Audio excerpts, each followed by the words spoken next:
উড়িষ্যার শিমলিপালের জঙ্গল থেকে বেরিয়ে পড়েছিল। এরপর ঝাড়খণ্ড ও বাংলার একের পর এক জঙ্গল পেরিয়ে যাচ্ছিল। অবশেষে বাঁকুড়ার গোসাইডিহিতে বন দপ্তরের ঘুমপাড়ানি গুলিতে কাবু হলো জিনাত।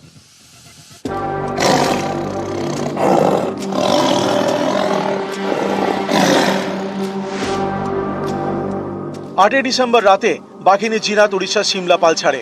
প্রায় 160 কিলোমিটার পথ পেরিয়ে 9 ডিসেম্বর ঝাড়খণ্ডে ঢুকে জিনাত। 11 দিন ঝাড়খণ্ডের জঙ্গলে কাটিয়ে প্রায় 40 কিলোমিটার পথ পেরিয়ে 20 ডিসেম্বর বেলপাহাড়িতে ঢোকে জিনাত।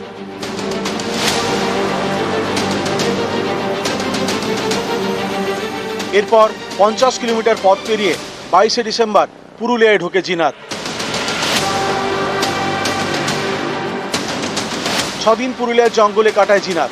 বাগে আনতে হিমশিম খায় বন দপ্তর। এরপর প্রায় 65 কিলোমিটার পথ পেরিয়ে 28 ডিসেম্বর বাঁকুড়ায় ঢোকে জিনাত।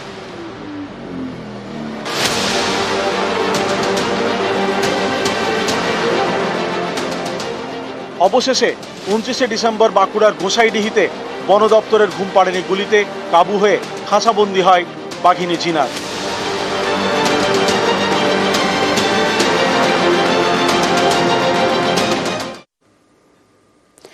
বিশে ডিসেম্বর, 22 ডিসেম্বর এবং 28 ডিসেম্বর বিভিন্ন জেলায় ঘুরে 3 বছরের শিশু বাঘিনী জিনাত।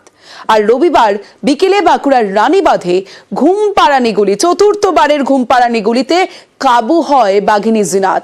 এবং সেই ছবিটা আপনাদের দেখাচ্ছি, যে 29 ডিসেম্বর যখন বাঘ উদ্ধারের সময়ের ছবি।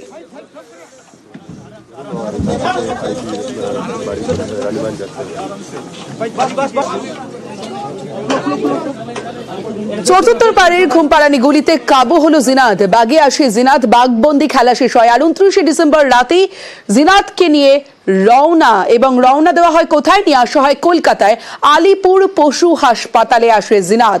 এবং সেই রাতেই পুরুলিয়া থেকে রওনা জিনাতের, এবং সেখানে রাতেই নিয়ে আসা হয় আলিপুরের পশু হাসপাতালে।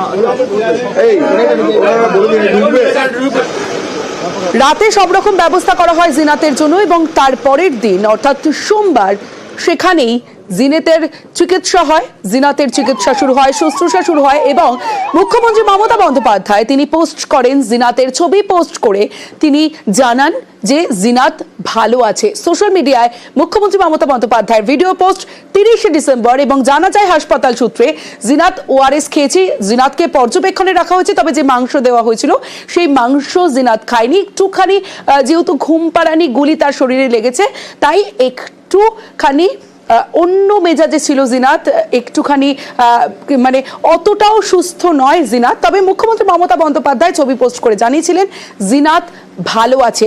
ওড়িশার আধিকারিকরা তারা পর্যবেক্ষণে রাখেন, আলিপুর পশু হাসপাতালের চিকিৎসকরা সর্বক্ষণ পর্যবেক্ষণে রাখেন জিনাতকে। আর তারপর গতকাল বর্ষবরণের রাত জিনাতকে নিয়ে রওনা। রাত 9টা নাগাদ আলিপুর পশু হাসপাতাল থেকে 3 বছরের শিশু বাঘিনীকে নিয়ে রওনা হয় ওড়িশার শিমলিপালের দিকে।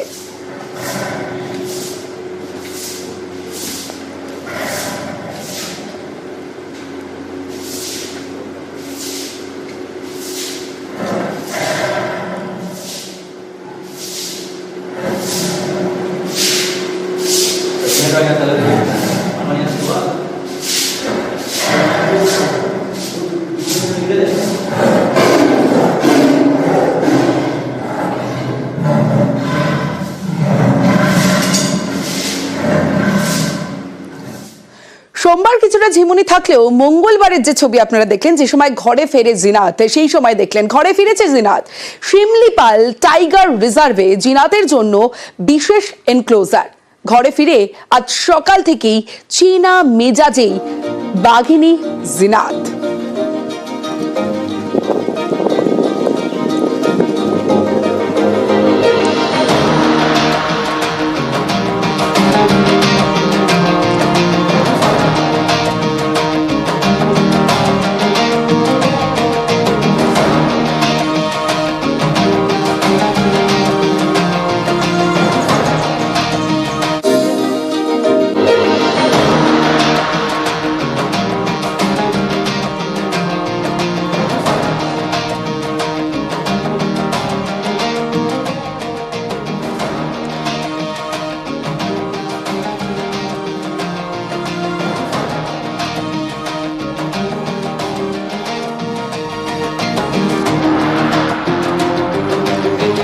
যে ছবি আপনারা দেখছেন আজকের ছবি, প্রায় 20-22 দিন পর নিজের জায়গায় ফিরেছে জিনাত।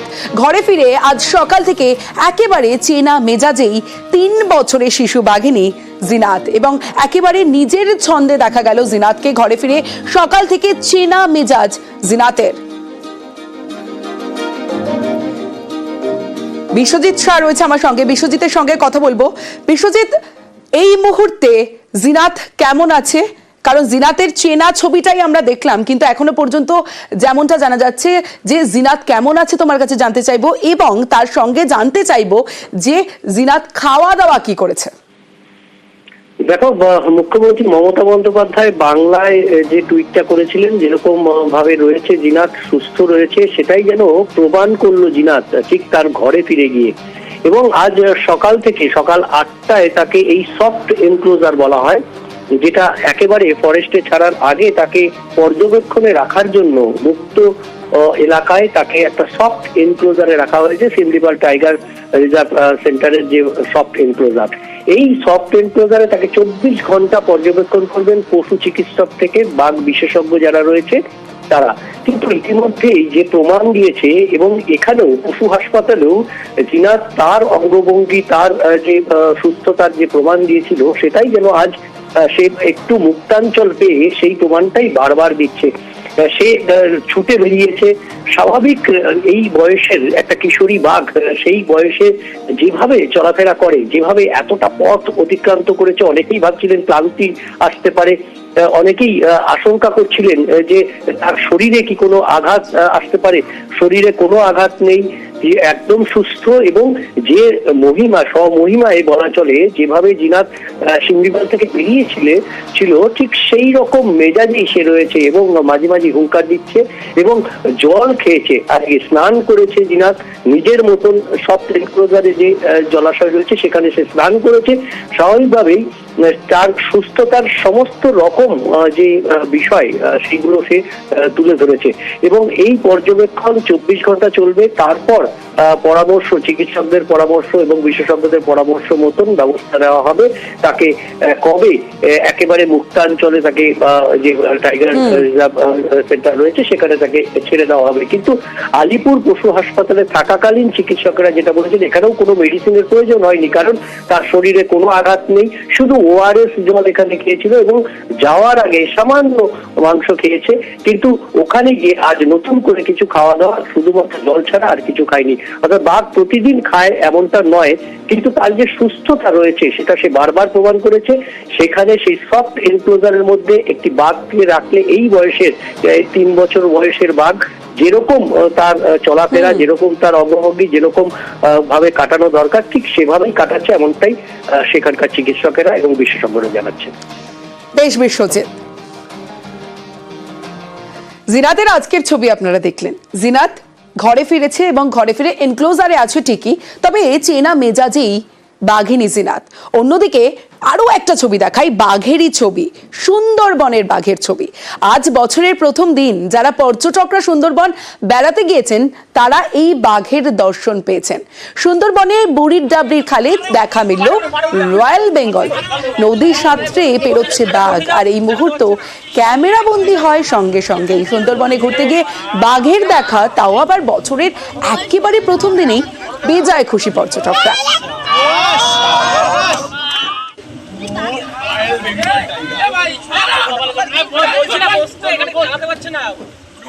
বাঘের মুখে